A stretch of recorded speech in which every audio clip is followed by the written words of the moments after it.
have signed a petition asking the governor to delay enforcement of the law. Some worry it will impact quick communication in times of threats or during emergencies. So other people, they have their job, they go home from their job, and things like that don't apply. But for us, we go home from our job, we're still attached to a law that has to do with our job. The new law has garnered opposition. More than 13,000 people have signed a petition asking the governor to delay the enforcement of the law. With the first day of school quickly approaching for a lot of families, everyone is busy getting ready, getting the school supplies, scheduling haircuts, and a local barber shop is helping kids and their families get ready. Wave News reporter Kirsten Foote joining us with more. Kirsten? Yeah, Shannon, Olivia, Black Diamonds Barbershop in the Shively neighborhood has been hosting back-to-school events for several years now, but this year they're hoping to help even more kids and their families. And today they're hosting a back-to-school event with free haircuts and free school supplies on hand. Councilwoman Shamika Parrish Wright, who represents the area the shop is in, has been helping collect donations. She says this kind of an event is just a small way to support families who could use some extra help getting ready for the school year. I grew up struggling and very poor in school, so I know how much of a distraction it can be when you don't look the way you want to look or you don't have the things you need to have. The Black Diamonds Back to School event is happening today from 10 to 2. The shop was located in the Southland Terrace Shopping Center on 7th Street Road in the Shively neighborhood. And this event is open for kids of all ages. That means from kindergartners all the way up to incoming seniors in high school. And that first day of school for JCPS, like we said, is August 7th. Shannon, Olivia, back to you guys. All right. Thank you, Kirsten. Tonight, crews will be closing part of the Waterston Expressway near Brownsboro Road. Starting at 8 o'clock tonight, eastbound traffic on I-264 will be diverted at exit 22. You'll have to exit, cross over US 42, then hop back on the Waterston. The closures will be in place until at least 6 a.m. The work is part of a $130 million project that includes widening and pavement upgrades on the Waterston between Westport Road and I-71. The project is expected to be completed by fall 2027. We'll be right back.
This morning, fans are remembering actress Loni Anderson. Her publicist announced the 79-year-old died Sunday after a prolonged illness. Anderson was best known for her role as a radio station receptionist on the hit TV series WKRP in Cincinnati.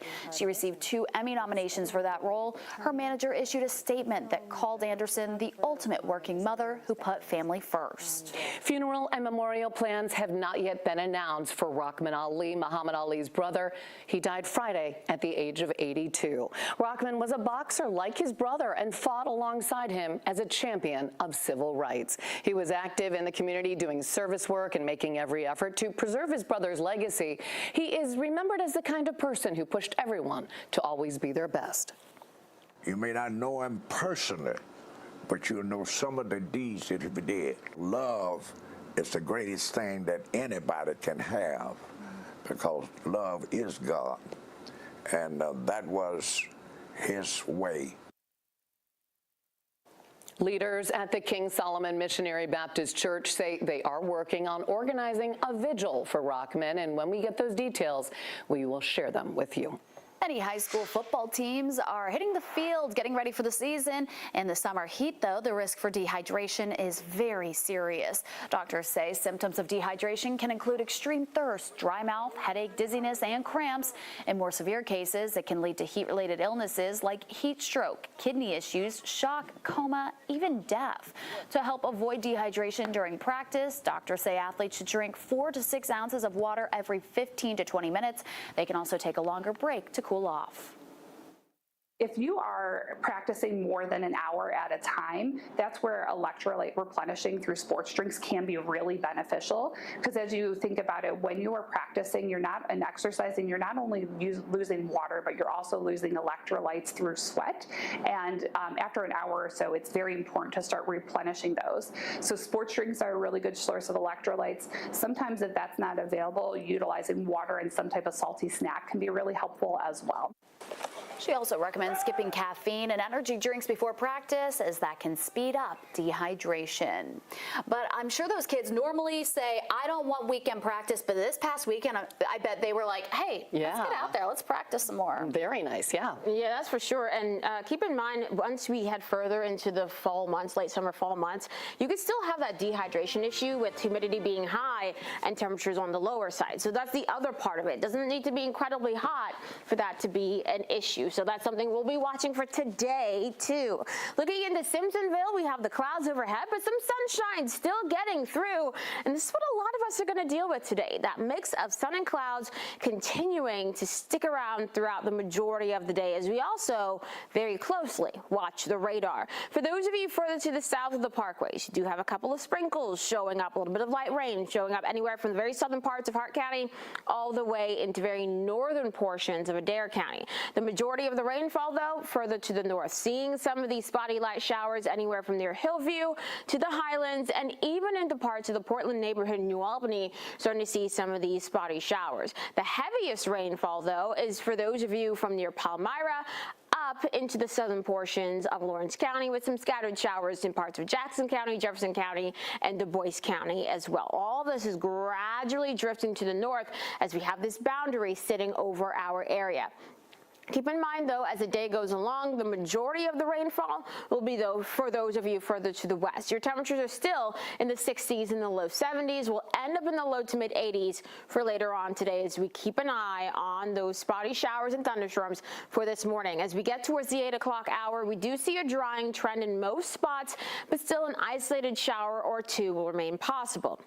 We'll get into the afternoon, a better chance for these scattered showers and thunderstorms along and west of 65 initially. But as we get closer to sunset, more and more of us will get in on those storm chances. So for those of you who stay on the drier side for the majority of the day, you'll start to add in those rain chances through the 4, 5, 6, 7 o'clock time frame. Some pretty heavy rainfall possible in some spots as we get into this evening. And by the time we get into early tomorrow morning, a lot of these storms will start to push out of our region. So many of us, we're going to talk about 1/4 of an inch to an inch of rainfall, but there are some locations that can see 1 to 2 inches of rain. It just will depend on where some of the heaviest downpours set up throughout the day. For your Tuesday, still having that moisture around, still watching for those scattered storms around. For the early morning hours, a couple of isolated showers, just a lot like what we're dealing with this morning.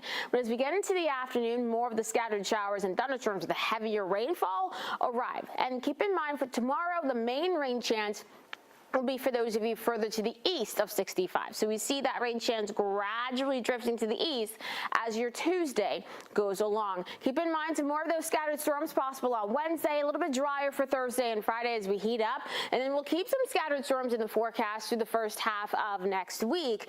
But keep in mind, even though we have these rain chances coming our way, we are not looking at a complete washout for any day over the next 10 days. You just still want to be weather aware though. Thank you, Tawana. New this morning, Ford's recalling more than 300,000 vehicles because they could lose power brake assist. The recall includes 2025 Lincoln Navigators, Ford Broncos, and Ford Rangers. The National Highway Traffic Safety Administration says losing power brake assist while driving can extend stopping distance and also increase the risk of a crash. A dealer can perform a software update to fix those issues for free. Ford CEO will be visiting Louisville to make a special announcement next week. The Detroit Free Press reports Ford will unveil a new EV strategy at an August 11th event at the Louisville Assembly Plant. CEO Jim Farley says the EV strategy will position Ford to make money selling electric cars. We've reported the Louisville Assembly Plant will close this December for retooling that is expected to last 8 to 10 months. About 2,300 workers will be temporarily laid off. Ford is also working with Blue Oval on a battery production plant in Glendale, Kentucky. Thousands of Boeing workers are now on strike after failing to reach an agreement on a labor contract. About 3,200 members of their union voted to reject the latest 4-year contract with Boeing. They rejected the last proposal just 1 week ago. According to the company, the latest contract would have raised the average wage by roughly 40%. And still ahead, a big Halloween tradition is scheduled to make its return to Louisville. Find out when you can expect Parks Alliance of Louisville's Jack-O-Lantern Spectacular's first day.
The U.S. government will soon stop sending out paper checks for federal payments. It's part of an effort to fully modernize federal benefits payments, save money, and fight financial fraud. More than 500,000 recipients, less than 1%, need to choose another way to get their Social Security benefits, either direct deposit or a prepaid debit card known as Direct Express. The change takes effect September 30th. If you still need to get a paper check, you can request a waiver. New on Sunrise, we've learned more information about the new area code coming to Kentucky. The 502 area code encompasses Louisville and surrounding counties. It's projected to exhaust phone numbers by the end of the third quarter of 2027. The Kentucky Public Service Commission says a new area code will overlay the 502 area when it runs out of phone numbers. This would mean people who already have 502 would get to keep theirs. Officials say the disruption will be minimal. If you have a smartphone, it automatically does 10-digit dialing. The impact should be minimal. It shouldn't have an effect on 911 or any of the emergency services. New numbers will be assigned a new area code, and we'll find out what that is in about 2 weeks. Happening today, Ale 8 is teaming up with Kentucky State University to launch a brand new flavor. The Kentucky soft drink company is releasing a Pawpaw flavor Ale 8. Pawpaw is a fruit with a taste described as a blend of mango, banana, and pineapple. Kentucky State University is the only full-time Pawpaw research program in the world. Pawpaw Ale 8 will be placed on shelves throughout Kentucky starting today, and a portion of each bottle sold will go to Kentucky State University. Speaking of new flavors, Doritos is releasing a new flavor called Golden Sriracha. Sriracha is a chili sauce often associated with Thai and Vietnamese food. Doritos is hoping to cash in on the popularity of the sauce with its new chip. The chip doesn't contain artificial colors, but it does have artificial flavors to help achieve that sriracha taste that so many of us love so much. I'm going to have to try that. Sounds good. You can now apply to become part of Louisville royalty. Applications are now open for the Kentucky Derby Festival 2026 Royal Court. Young women who are full-time college students who are at least a sophomore are eligible to apply. The program is meant to celebrate Kentucky's most civic-minded and academically achieving students. Each member of the Royal Court receives a $2,000 scholarship. Applications are accepted on the Derby Festival's website. The deadline to apply is October 12th. One of Louisville's most popular Halloween traditions is returning for its 13th year. Parks Alliance of Louisville announced their annual Jack-O-Lantern Spectacular will start on October 2nd. You can take a nightly walk through Iroquois Park to see hundreds of beautifully carved pumpkins. This year's theme is Jack's Pun King Trail, a trailway of wordplay. Tickets go on sale starting September 1st, and all the proceeds benefit the Parks Alliance. Always amazing to see what they can do. It's incredible. And they always are changing them out, too. It's amazing. Yeah. We're going to take a break. We'll be right back.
This Wave News Update is sponsored by Oxmoor Auto Group. Good morning. morning. I'm Shannon Kogan. A bus driver who was supposed to be driving kids but was arrested for DUI in Oldham County is set to go before a judge today. Melissa Dowell was scheduled to drive kids from the Aquatic Center to the Oldham County YMCA. She was 30 minutes late. Police found her parked outside the Aquatic Center with the bus running. No children were on the bus. Police say she smelled like alcohol and was slurring her speech and had glassy eyes and was unsteady on her feet. They say Dowell's blood alcohol content was a .207. That is over twice the legal limit. The YMCA says Dowell was a third-party driver working with Miller Transportation and immediately terminated. Let's go to Tawana right now after a beautiful weekend. How's it looking for the start of the week? We're looking at more humidity and better rain chances as we head throughout the day today. Still quite a few clouds overhead, but we'll get some sunshine getting through those clouds at times for today. We are continuing to watch more of these scattered showers, a few off towards our south that we'll have to monitor for those of you in Hart, Greene, and Adair counties. Right now you have a little bit of drizzle going on in some spots there. We're also keeping an eye on a few of these spotty showers anywhere from near the Highlands into New Albany up towards Sellersburg. Heavier rainfall from near Palmyra towards Salem with some scattered showers still in parts of Jefferson County and Scott County in Indiana. Same thing for those of you in Du Bois County. This is gradually moving from south to north. Overall, this is part of a massive system that's going to help to bring some of these storms into portions of our region for later on today. Temperatures right now in the 60s and the low 70s will come into the low 80s for highs this afternoon as we keep an eye on additional rounds of these scattered showers and thunderstorms and locally heavy rain. Some gusty winds certainly possible for later on today. Thankfully, things are mainly quiet in the Louisville Metro in terms of your traffic. Just a couple of stalled vehicles out there on the roads.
And thanks for staying with us here on Wave Sunrise Extra. Hope you had a great weekend too. So many things happening throughout the state of Kentucky, including the Fancy Farm picnic that happened over the weekend. Candidates looking to succeed Senator Mitch McConnell made some of their early cases to voters. McConnell is not running for re-election in 2026. Reporter Phil Pendleton shares the early arguments candidates are making for their campaigns. And the politics are even spicier. The race to replace retiring U.S. Senator Mitch McConnell is not until next year. I can't think of any place I'd rather be on the first Saturday in August than right here. With no statewide races this year, all the attention is on 2026 and the candidates who want to fill the senior senator seat. I like to rag on Andy, but I got to give him some credit. He did something very, very smart. setting up his bank account in Kiev. I authored major parts of bills that President Trump signed into law to roll back destructive regulations on the economy. You can't stand up for American workers when the only experience you've had with them is firing them. The only Democrat to speak was John Drew Williams, who says he'll try to defeat James Comer next year. Because I am here for you. When elected, I will vote based on that community-gathered data, not my own opinion. We folks in rural towns, we have a thing that many reporters and most Democrats have never heard of. And that's a thing called common sense. This year's picnic was a lot different in a lot of respects, namely because of a lot of the high-profile Democrats chose not to be here. And also, this was the very first time that there was a woman MC for the first time in this event's 145 years. Kentucky Chamber President Ashley Watts had some zingers of her own. So I live in Frankfort, which is about a 4-hour drive, but it wasn't that bad. Thanks to the General Assembly and my friend Congressman Jamie Comer, I never even had to leave the 1st Congressional District. And 39. Politics aside, the picnic also has bingo to barbecue, and everyone can agree on that. It's just super special to have traditions that go on for so long. I think it's super rare to have something like this. A unique event where so many people get in on the act. Louisville Democrat Pamela Stevenson is also running to take McConnell's seat. She'll try to become the first Democrat elected as a Kentucky senator since Wendell Ford won his race more than 30 years ago. The first medical cannabis dispensary in Kentucky has been approved. The Post dispensary will open their doors this fall in Beaver Dam. General Manager Trip Hoffman has been in the legal cannabis business for 10 years. He said Kentucky has done a great job rolling out their new medical marijuana program. Some who live in Beaver Dam have mixed opinions, though. One person says he's grateful this could benefit the small town. I think it's kind of exciting. Not a whole lot happens around here, so I think it might bring a little more business down here, which would be good for everybody. Medical cannabis became legal in Kentucky just 7 months ago. To qualify for a medical cannabis prescription and be able to shop at the dispensary, you must live in Kentucky, have a diagnosed qualifying medical condition, and have no prior felony offense convictions. Sometimes if the kids can say their Healthcare ABCs officials or sing are the happy trying to birthday get song, families maybe ready once or to head twice, back that's to a good school. indication on- Pediatricians say they start to see more sick visits when school is back in session. Stomach bugs, strep throat, and flu visits increase this time of year. Doctors say families should make sure kids are up to date on their vaccines. But there are some habits that kids can practice to try to avoid getting sick, like washing their hands. Doctors say it's good to err on the side of caution, and if your kid seems to be sick, it's better to keep them home than to send them to school while they are sick. Health officials are issuing a new warning about whooping cough cases. Some doctors say they've been seeing more and more cases right during the back-to-school season. It's called pertussis, and it's a bacterial infection that causes severe coughing. More than 6 times as many whooping cough cases were reported last year compared to 2023, according to the CDC. If your child is showing severe symptoms, it's best to get them checked out by a doctor. Well, 5 people in southern Indiana remain in the hospital after a home exploded last week. This happened off Washington Way in Jeffersonville. It was just before midnight on Wednesday. That home exploded, then erupted into flames. The explosion and fire left the basement completely exposed and the house above it in pieces. The last update we have from law enforcement is that the 5 people in the home were in critical condition. Utility company CenterPoint Energy says no leaks have been detected on their system in the area. A small memorial has appeared for the 4 victims who were shot and killed inside a Montana bar as law enforcement continues searching for the suspect. 45-year-old Michael Brown is still on the run after a shooting happened inside Anaconda, Montana at a bar. Brown is accused of shooting and killing the bartender and 3 people inside that bar on Friday morning. Officials announced they're offering a $7,500 reward for any information on Brown. From what I have gathered, it sounds like he was a regular at this establishment. He literally lived next door. I think it's likely that he knew the bartender and these patrons, which makes this even more heinous. Police believe Brown is still armed and dangerous. Today, you might notice more police around Bellarmine University. The school is holding a simulated active aggressor exercise on campus near Knights Hall. The drill is scheduled to happen between 10 a.m. and noon. Anyone in the area will likely hear sounds that resemble an emergency, and you also might see active emergency vehicles. But again, this is only a drill, only exercise for first responders there. People are asked to avoid the area while that drill is happening. Bellarmine Sports, Recreation, and Fitness Center will be closed today. The normal hours resume on Tuesday, August 5th.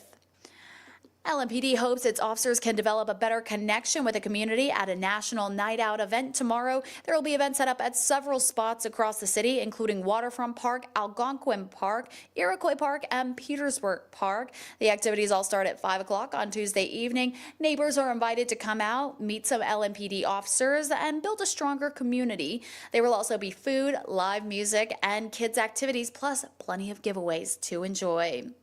Well, some JCPS students will soon have the supplies they need for the new school year, thanks to some help from a longtime Louisville staple. The Dirt Bowl hosted a school supply drive as play in the summer basketball series wrapped up yesterday. Wave News reporter Julia Richardson talked to organizers about how this is helping students start off the school year in the right way.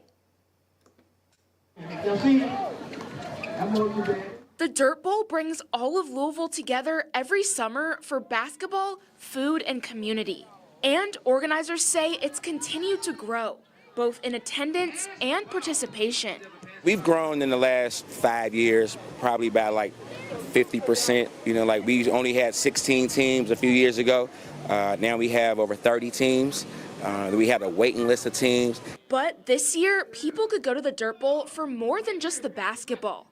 District 1 Councilwoman Tammy Hawkins decided to host a school supply drive. And really, it's not just my district. You know, people from all over come here every year. And I normally support the Dirt Bowl. I have for the last at least 8 or 9 years. And kids are here. So, you know, when Will said it, I said, let's make it happen. Back to school. Any kids in their backpack? Will Green, owner of Just Lit Candle Co., was behind the idea and donated the supplies. Starting back to school and things like that, it's hard on a lot of people, hard on a lot of families, so we just want to kind of lighten that load a little bit. And those supplies went fast. It's expensive, society's highly expensive, so it does help. Councilwoman Hawkins says she hopes to make the drive an annual tradition because she knows the need won't go away. We're just trying to basically remove any barriers that any parents have. I had so many parents to jump in my inbox, to contact me, and you know, it takes a village, right? Hawkins is also hosting an event where she'll be giving out more backpacks and as well as free food and haircuts tomorrow at Algonquin Park. Simmons College of Kentucky announced they're welcoming the school's biggest freshman class in the institution's history with 210 first-year students. Just last year, there was 58 first-time freshmen, growing more than 100%. This fall, there are 639 total students at the college and hope they have a great time heading back to school. We're going to take a quick break. We'll be right back with more Sunrise Extra right after this.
Welcome back to Wave Sunrise Extra. A conservative legal group has launched a civil rights complaint against the Texas Roadhouse restaurant chain, alleging it illegally discriminates by using diversity, equity, and inclusion, gender, and racial demographic criteria in its hiring practices. The complaint, filed with the Equal Employment Opportunity Commission by America First Legal, accused Texas Roadhouse of using race and gender as factors in determining who should be appointed to its board of directors and tracking employees' race, gender, and ethnicity. The New York Post reports Texas Roadhouse wrote that it is committed to, quote, attracting, retaining, engaging, recognizing, and developing a workforce that mirrors the diversity of our guests. Democratic lawmakers in Texas have left the state in a last-ditch effort to stop Republicans from changing the state's congressional map. States usually redraw congressional district boundaries once every 10 years after the release of updated census data. CNN's Reed Binion has more on how this could have an impact on federal lawmakers. We did not make the decision to come here today. We did not make that decision lightly.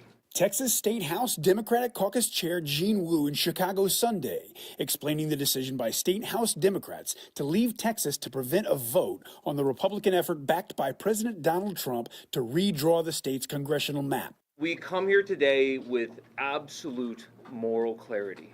The proposal could possibly eliminate 5 Democratic U.S. House seats ahead of the 2026 midterms.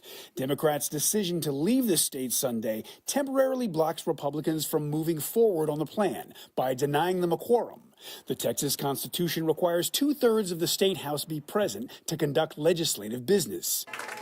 Illinois Governor J.B. Pritzker joined dozens of the Texas Democrats Sunday night in Chicago. Others traveled to Boston and some to Albany, New York. Texas Republicans justified the redistricting by citing concerns the current maps are unconstitutional and racially gerrymandered. Democrats said it would suppress the votes of people of color, and they vowed retribution in blue states where they control the district boundaries. I'm sick of the gerrymandering. But if Donald Trump is going to push to gerrymander Texas, if they're doing something to add their congressional seats, we need to look at our ways of doing that right now. I'm Reed Binion reporting. President Trump says he plans to name the new commissioner of the Bureau of Labor Statistics soon. The president fired the previous commissioner after saying that, well, we'll get the right video there. Definitely want to show that off. Very different video. Anyways, the president fired the previous commissioner last week after she issued July's jobs numbers. The report said only 73,000 jobs were created in July, which is much lower than what was expected. Trump accused the commissioner of manipulating the employment numbers for political purposes. The president did not present any evidence of report manipulations, though. A bigger grocery store and more retail shops, that's the potential future for the Mid-City Mall property in the Highlands. The mall went up for sale last November. Zoning documents filed by a law firm in Georgia propose a new 54,000 square foot grocery store and 6 standalone buildings that would total 53,000 square feet. Right now, the main building houses a value market, a library branch, and several other small businesses. But some shoppers we talked to say they'd be disappointed to see these current local stores replaced. I'm not excited about like the huge, big, enormous grocery stores. This is a nice size for this community. Metro Councilman Ben Reno Weber says the filing documents do not mean it's a formal plan or sale. We've reached out to the attorney who filed them, but so far we have not heard back. Well, a small business success story, and it tastes delicious. It's been blowing up on social media lately. In January of 2023, Big Nita's Cheesecakes went from a food truck to a storefront on East Main Street. And people from around the country have been lining up just trying to get a bite of this cheesecake. Wave News reporter David Mattingly has a story of what's good. The doors didn't open Friday until 1 p.m., but Kathleen Free got here at 9:30 to be the first in line. If you want to get what you want, you have to get here pretty early. In this case, the early bird gets the cheesecake. Big Nita's Cheesecake, as seen on TikTok. Y'all come out and grab some of this deliciousness? Just the posts themselves are good enough to eat and adorably honest. Yeah. Yeah, they look like biscuits. And I don't want to hear none of y'all say, I'll take them. These things are rock hard. Y'all ain't eating these. Now, this local sensation has gone national, thanks to mouth-watering reviews like this one from Luke Foods. So silky, an absolute explosion of strawberry. And check out this whipped cream. The result of all this attention, daily sellouts with lines down the block. It's crazy. Yeah, it's pretty crazy. I had Ava hop out the car real quick so I could go find the parking spot. And I ran over here, got We're like, oh my God. It's all for cheesecake that lives up to the hype. Co-owner Nicole Burke says every month now feels like Christmas. It's something that, like, if you're having a bad day, you can kind of get you something like take the edge off, you know? That's how I kind of look at it. You can literally make anything into a cheesecake. You can do savory cheesecakes, you can do sweet. I think folks just like them because they're just enjoyable. And word is getting around. Julius lives in Charlotte, North Carolina. I'm a cheesecake fanatic, and I'm here for work. So I'm not sure when I'll be back again, so I might as well take the opportunity and just enjoy it. On this day, being early definitely pays off. First in liner Kathleen Free is also the first to congratulate Burks on her success. Rags to riches, rags to riches. Not quite yet there, but I'm going to get there. That's all right. Have a good day. Thanks, Nita. I have heard nothing but incredible things about that place. Big Nita's Cheesecakes is located on East Main Street. The store is open Friday through Monday. I feel like everyone has got to try a bite of that cheesecake. It looks amazing. She is so creative and happy to see so much success come from so many views there online. We're going to take a quick break. We'll be right back in 2 minutes.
Well, we are now in August. That means football season is right around the corner, and U of L football is gearing up for their third season under head coach Jeff Brom. A lot of attention will be on his transfer quarterback Miller Moss, who's made his way over from USC. Some of his receivers talked about how he's already leading their offense as we get ready for the regular season. I'm a leader, a guy that wants to win and compete, somebody that's excited for the season. He's about his stuff, and he knows his stuff, and he helps us. We meet. We could watch film, so he helps us with our plays and help us do our job, so it makes it easier for him. First day, he's trying to get in the film with everybody. He's trying to get routes with everybody, get timing down, so he can learn everybody and see where they're at. And we have just 26 days until we figure out how he'll fit into the Brom offense. The Cards will host Eastern Kentucky on Saturday, August 30th at 3 p.m. That'll be at L&N Stadium. Can't wait to see how packed that will be. Well, as for the Cats, they kick off their season on August 30th against Toledo. And for UK, there are a lot of new faces, many of them coming over through the transfer portal. UK had its media day on Friday, and perhaps the most honest take on the team's chemistry comes from the pride of the Navajo Nation and New Mexico State transfer, Shiaz Pete.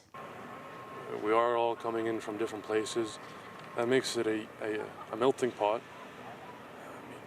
It's actually been quite fulfilling because everyone is coming from different spots, so it's nice to know everyone's stories. Everyone here is rather unique. Back in New Mexico, I was playing for the Aggies, the New Mexico State Aggies. I wore crimson, I took pride in crimson. Here I take pride in blue, royal blue.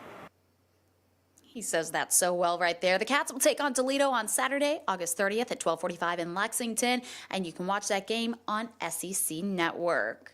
Well, from one football to another kind of football, soccer continues to grow more and more popular here in Louisville, and out of that growth came a tournament that kicked off for the first time this weekend. The Bhutanese Society of Kentucky invited 18 teams from across the U.S. to play in the BSK Champions Cup. 8 adult teams and 10 youth teams went head-to-head for a chance to win thousands of dollars in prize money, but their main goal for the event is to bring the Bhutanese and Louisville communities together through the thrill of soccer. We are very proud to be part of the city, and then we are very much committed in doing these kind of events so that we can bring our community along with other communities and we can support each other.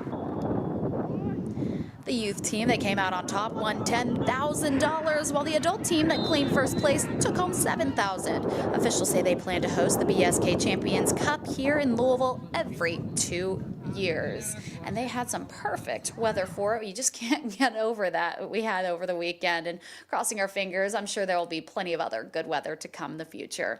Well, that's all the time we have here for Wave Sunrise Extra. Thank you so much for joining us. I hope you have a great Monday. Let's make this a great week.